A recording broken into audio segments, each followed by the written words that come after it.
Tumeona taarifa ambayo wameitoa klabu ya Young Africans kupitia afisa habari wao, msemaji wao tuseme Ali Shaabani Kamwe, kwamba wamefuta viingilio vyote vya mchezo wao wa marudiano dhidi ya Silver Strikers ambao utachezwa Jumamosi hii tarehe 25 katika uwanja wa Benjamin Mkapa.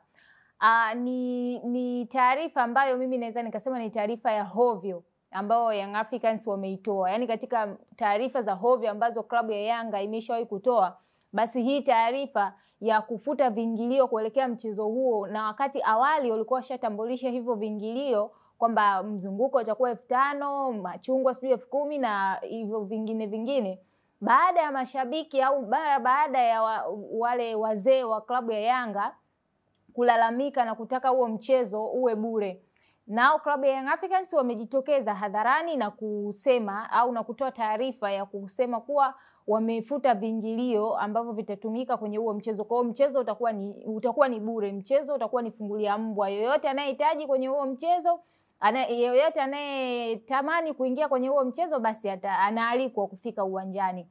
Mimi niseme hiyo ni taarifa ya hovyo ambayo klabu ya Young Africans wameitoa, kwa sababu kwa klabu yenye level kubwa kama Young Africans hawakutakiwa kutoa taarifa kama hiyo hapo. Ni klabu ambayo inahitaji mapato, ni klabu ambayo inahitaji pesa ili kujiendesha. Mashabiki wanatakiwa kuchangia klabu yao. Wao hapo pia kama watu ambao wanatakiwa kuisupport klabu yao, wanatakiwa kusupport timu yao katika namna mbalimbali, na shabiki anatakiwa kuisupport timu yake kwa kuchangia kadi ya wanachama ya klabu yake, kwa kulipa kiingilio kuingia uwanjani na kununua vifaa ambavyo vitakuwa vinauzwa na klabu, mfano kama jezi, mipira pamoja na nguo mbalimbali ambazo zitakuwa zinauzwa, au bidhaa mbalimbali ambazo zitakuwa zinauzwa kupitia klabu yao.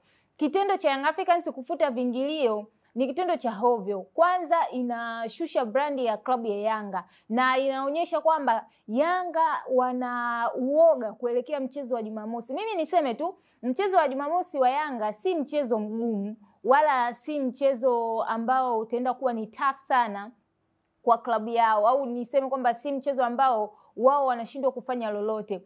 Tuliona walipoteza mchezo dhidi ya CR Belouizdad kwa margin ya goli 3, lakini walikuja wakafanya mabadiliko hapa katika uwanja wa Benjamin Mkapa. Leo hii wamepoteza mchezo kwa goli 1 tu ambalo wamefungwa na Silver Strikers, timu ambayo ukilinganisha kati yao Young Africans pamoja na Silver Strikers ni level za mbali sana ambazo wameachana. Yanga ina kikosi bora ukilinganisha na Silver Strikers, pia ina uwekezaji mzuri kuliko klabu ya Silver Strikers. Kwa hiyo mimi naweza nikasema tu kwamba Yanga wameonyesha uoga. Yanga wameonyesha kwamba wao hawaamini kama mashabiki wao wana uwezo wa kuja uwanjani. Hata baada ya kutangaza viingilio bado walikuwa na pressure, wakiamini kuwa ni ngumu sana mashabiki kuja uwanjani kwa wingi. Kama tuseme timu ingekuwa imepata matokeo mazuri, ingewapa motisha mashabiki kuja uwanjani, lakini timu imepoteza na bado wamemuondoa kocha Folz. Kwa mashabiki wengi huenda wamevunjika moyo na huenda hawana imani na mchezo wa Jumamosi. Lakini mimi niseme tu, mchezo wa Jumamosi Young Africans wana uwezo wa kwenda kupata matokeo makubwa. Wana uwezo wa kwenda kufanya surprise, kuwa surprise wale watu ambao kwa namna moja ama nyingine wamewakatia tamaa Young Africans. Kwa hiyo hawakutakiwa kuwa na uoga wa design hiyo. Uoga upo mpaka kwa viongozi, jambo ambalo limewafanya wafute viingilio. Wameona, yani tunaweza tukajificha kwenye kivuli cha hao wazee ambao wamedai kwamba mchezo uwe bure. Lakini mimi ninasema au nina ujasiri wa kuzungumza kwamba Young Africans wanaogopa na hawaamini kwamba mashabiki wao wana uwezo wa kuja uwanjani kwenye mchezo wa Jumamosi dhidi ya Silver Strikers, mchezo wa marudiano. Hawaamini hicho kitu. Na hata sasa hivi mchezo wameweka kuwa ni bure, kwamba hamna kiingilio chochote, mtu yoyote ana uwezo wa kuja uwanjani. Lakini mimi ninachotaka kuambia ni kitu kimoja tu. Licha kwamba mchezo ni bure, lakini uwanja wa Benjamin Mkapa siku ya Jumamosi hautakuwa full house, kwa sababu mashabiki wengi wanaogopa pia na hata wao viongozi wanaogopa na hawaamini kama mashabiki wao wana uwezo wa kuja uwanjani hiyo siku ya Jumamosi. Mimi ninachotaka kuzungumza ni kitu kimoja. Young Africans waendekeza vibaya mashabiki wao. Tumeshuhudia hata michezo ya nyuma kama ambavyo mmesema kwa Young Africans imekuwa ikiwaingiza bure mashabiki wao wengi sana uwanjani. Hilo ni sawa. Lakini mimi ninachotaka kusema ni wanawaendekeza vibaya mashabiki. La ya shabiki kuwepo kwenye klabu ni kuichangia klabu kwa namna moja ama nyingine. Shabiki anapoingia uwanjani kwa kiingilio ni anaenda kuadd value kwenye klabu yake. Anaifanya klabu yake inakuwa brand. Anaifanya klabu yake inakuwa na thamani kubwa. Leo shabiki anaingia uwanjani bila kiingilio. Ni rahisi hata kwenda kufanya vitu vya hovyo uwanjani kwa sababu anajua kaingia bure. Na ndo maana hata siku nyingine unakuta wakiwekewa viingilio, unakuta ni vigumu sana Young Africans kujaza uwanja. Tumeshuhudia Simba wakiamua jambo lao wana uwezo wa kujaza uwanja siku 3 kabla ya mchezo, siku 4 kabla ya mchezo, na hicho kitu kimeonekana. Lakini Young Africans ni vigumu kujaza uwanja siku 2 au siku 3 kabla ya mchezo kwa sababu tayari washapandikiza mizizi ya kuwaingiza bure au kuwazoesha kuingia bure mashabiki wao. Mashabiki wengi wa klabu ya Yanga wamezoea vya bure.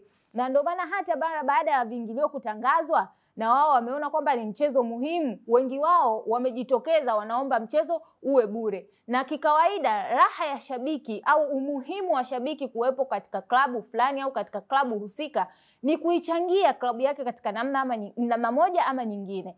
Shabiki anapotoa shilingi 5,000 yake kuingia uwanjani, inaenda kusaidia kulipa wachezaji, inaenda kusaidia kununua baadhi ya vitu ambavyo vitaenda kuisaidia klabu, inaenda pia kusaidia kuongeza vitu vingine kwenye klabu yake. Anakuwa ameichangia klabu yake. Utajihitaji shabiki wa klabu ya Yanga na wakati hauichangii chochote hiyo klabu yako. Kuna wale ambao ni wanachama ambao wao wanaichangia klabu kwa kulipa zile kadi za wanachama, lakini kuna ambao si wanachama. Wao wana uwezo wa kwenda kwa uwanjani ndo wanapata nafasi ya kuichangia klabu yao. Sasa leo hii unapotaka kwenda uwanjani bure na unataka klabu yako ifanye sajili nzuri, iwe vizuri, unategemea hiyo pesa wanaipata wapi? Hiyo pesa yako shilingi 5,000 usichukulie poa na wala usione ndogo. Hiyo pia ndio inaenda kusaidia kuendesha klabu katika namna moja ama nyingine. Mimi niseme tu Young Africans wanatakiwa kujitathmini sana kwa sababu hiki wanachozidi kukifanya kwa mashabiki wao ni vitu vya hovyo. Tulishuhudia hata walivyocheza mchezo wa finali dhidi ya USM Alger kama sijasahau. Mashabiki waliingia bure. Mchezo muhimu kama ule mashabiki hawatakiwi kuingia bure. Ule ndo mchezo ambao klabu ya Yanga inatakiwa kupata mapato.